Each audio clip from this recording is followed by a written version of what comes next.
और यहाँ जो मूलभूत जरूरतें हैं, ठीक है, इस पर मैं जवाब लूंगी उनसे। अभी कुछ महिलाएं यहाँ पर इस वक्त मौजूद हैं, इनसे इनके मुद्दे जानते हैं।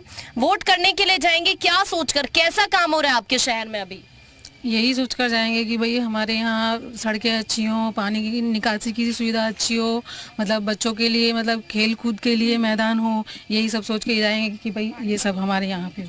ठीक है, बताइए। पानी का कुछ नहीं है, कूड़े का कुछ नहीं है, कुछ भी सुविधा। कूड़ा टाइम से नहीं उठता? कुछ भी नहीं उठता। अच्छा। घर 1100 रुपए लेंगे जो कूड़ा उठावेंगे। पैसे वसूल रहे हैं? पैसे वसूल रहे हैं। अच्छा। 100 रुपए लेते हैं। अच्छा, टाइम से उठ रहा है वैसे कूड़ा? वैसे टाइम से उठ जाता है, लेकिन कभी आती है कभी नहीं आती है। अच्छा, पानी की कोई दिक्कत? पानी की भी दिक्कत है। क्या परेशानी हो रही है? ये नालियों में पानी इधर उधर गंदगी है, गंदगी है। ठीक है, आप बताइए। नालियों में पानी की निकासी नहीं होती, कूड़ा वाली गाड़ी आती है, वो सभी जगह नहीं जाती, वो तो सीधे में। आपसे भी पैसे वसूले जा रहे हैं? नहीं, पैसे तो हमारे से वसूले जा रहे हैं पैसे। अच्छा, आपसे पैसे लिए जाते हैं? शिकायत नहीं की कभी? शिकायत की है, कल परसों ही की है फिर हमने शिकायत। अच्छा। और बदतमीजी भी की उसने हमारे साथ। अच्छा, ठीक है, आप बताइए क्या? हाँ जी, ये नाली की साफ सफाई की है बस, और ये इससे गंदगी फैलती है, मच्छर वच्छरों की वजह बच्चे बीमार पड़ जाएंगे।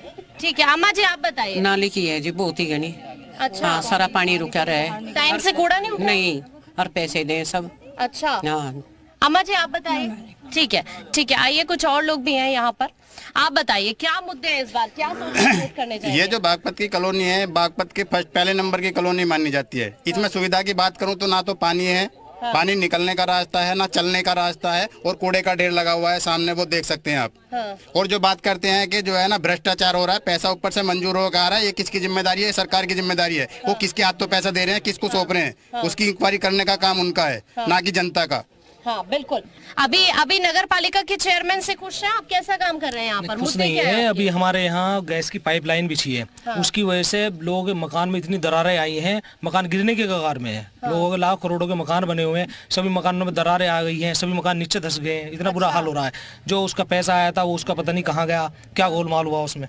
ठीक है, यानी भ्रष्टाचार एक बड़ी बहुत ज्यादा भ्रष्टाचार हो रहा है। शमशान भूमि को ले लो, खड़ंजे नहीं बन रहे बिल्कुल भी, बिजली की व्यवस्था बिगड़ी हुई है, 10 साल से सब लूट मार मचा रखी है। अच्छा। और कमल खिलेगा बिल्कुल वक्त। बाबूजी आप बताइए। VIP कॉलोनी है जी, और यहाँ ने सब खड़ंजे टूटे फुट्टे पड़े, बहुत मतलब कोई व्यवस्था नहीं, कोई काम नहीं किया जा रहा नगर पालिका? नहीं, कोई नहीं किया जा रहा है यहाँ। ठीक है, तो ये है कि खंचा बहुत रहता है। हाँ। और मच्छर इतने इकट्ठे हैं, कोई दवाई स्प्रे कुछ नहीं हो रहा। देखिए, उत्तर प्रदेश की जनता ने सरकारों में, विधानसभा में और निकायों में सबकी सरकार देखी, कांग्रेस की सरकार देखी, भारतीय जनता पार्टी की सरकार देखी, सपा की देखी, बसपा की देखी।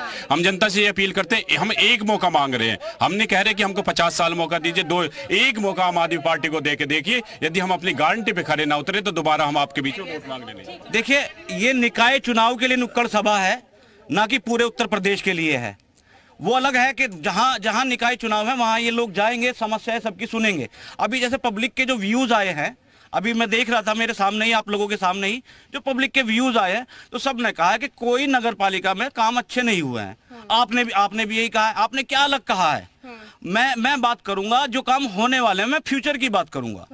देखिए, यहाँ जो है सामुदायिक भवन बनना बेहद जरूरी है, कोई नहीं है यहाँ आज तक, जबकि नगर पालिका को ये क्षेत्राधिकार है। मैं पेशे से एडवोकेट हूँ, और नगर पालिका का जो बायलॉज है वो अच्छी तरह से मैंने पढ़ा हुआ है, और मैंने समझा हुआ है कि नगर पालिका क्या कर सकती है। ये एक अलग बात है कि वो शासन से मदद ले। देखिए, आप लोगों की जो समस्याएं हैं, वो सारी की सारी समस्याएं मैं गिनाना नहीं चाह रहा हूँ, आपके मन में है, वो मेरे मन में है, मैं जानता हूँ अच्छी तरह से, क्योंकि बागपत का ही मैं रहने वाला हूँ, और बागपत की जनता को मैं बेहद अच्छी तरह से जानता हूँ। बहुत भोली भाली और बहुत प्यारी और बहुत अच्छी जनता है। हमेशा यहाँ पे सांप्रदायिक सौहार्द रहा है, कोई सा भी लक्षण। अब बात अगर RLD पार्टी या किसी कैंडिडेट की हम करें, तो हम कैंडिडेट पे अगर आप आए तो कई सारे कैंडिडेट्स मतलब जो हैं ऐसे हैं कि जो सिर्फ बातें करते हैं, करना नहीं जानते हैं। जरूरी है जनता के काम करना। देखिए, मैं किसी की पर्टिकुलर यहाँ बात नहीं करूंगी। अभी उन महिलाओं को आपने सुना, वो ये कह रही थी कि कूड़े के पैसे हमसे लिए जाते हैं, तो क्या इस पर ध्यान नहीं देना चाहिए? इस पर ध्यान देना चाहिए, लेकिन ये समस्या ऐसी है कि इसकी कंप्लेंट अगर लिखित में हमारे मौजूदा चेयरमैन पे करी जाएगी तो उसका समाधान होगा हर हालत में। हाँ। ऐसा नहीं होगा कि उसका समाधान नहीं होगा। हाँ। लेकिन सबसे पहले ये बजट, वो कमीशन की या इस भ्रष्टाचार की, ये सब जो है, ये तो सब अफवाहें हैं। जब यहाँ बजट नहीं है तो कहाँ से आएगा? बजट आएगा, बजट आप भेजिए, उसकी पूरी इंक्वायरी, भाजपा ने पूरे साल यही तो काम करा गया, इंक्वायरी कराओ इंक्वायरी कराओ इंक्वायरी कराओ। ऐसा मैडम इतना बजट आया, इन्हें यही पता नहीं कि बजट आया या नहीं आया। इतना पैसा आया बागपत नगर पालिका में, लेकिन सब बंदरबाट हो गया, कुछ नहीं लगाया। ये मिलके लूटपाट करते रहे, ना खरंजे का विकास, खरंजा लगाया, ना नालियों की सफाई करवाई। गैस के पाइपलाइन डले थिंक गैस के, उन्होंने निर्माण कार्य के लिए, मेंटेनेंस के लिए दुनिया भर का पैसा दिया, केवल कागजों में खाना पूर्ति कर दी गई। ठाकुर द्वारे में दर्जनों मकान पानी लीकेज होने के बावजूद दरकते जा रहे हैं, तरेड़ आ रही है, टूटने के कगार पे हैं।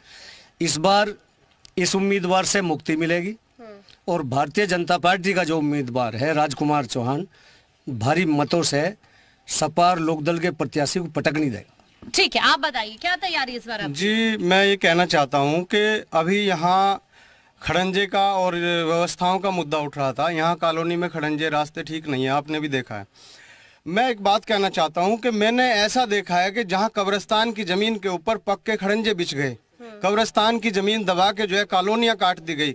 जहां एक मकान वहां खड़ंजे, पूरी कॉलोनी में खड़ंजे हैं। और जहां कॉलोनी पुराने कस्बे में यहाँ जहां पूरे मकान भरे पड़े हैं, वहां पे जो खड़ंजे नहीं है, व्यवस्था नहीं है। ऐसा क्यों? मुझे ऐसा लग रहा है कि यहाँ के जिसने ये कॉलोनी काटी है उसने चेयरमैन की जेब में पैसे नहीं डाले। अगर वो पैसे डाल देता तो यहाँ खड़ंजे पूरे उसमें जो है खड़ंजे होते। जहाँ अवैध कॉलोनियाँ कट रही हैं, जहाँ डीलर जो है चेयरमैन की जेब में पैसा डाल रहा है, वहाँ कॉलोनी मकान नहीं है, सारी व्यवस्था है। जहाँ मकान है वहाँ खड़ंजे नहीं है। ये नूरा कुश्ती नहीं चलेगी कि जो है हम तुम्हारे पे, और विकास, अगर यहाँ की जनता चाहती है कि विकास पे चुनाव हो, भाईचारे पे चुनाव हो, तो डॉक्टर शराफत अली को मौका दें और हिंदू मुस्लिम करके अगर चुनाव जिता के चेयरमैन वहां बना के बिठाएंगे तो जो व्यवस्था शहर की है वही रहेगी। मैं आज कहना चाहता हूँ इस चीज को। ठीक है, आइए।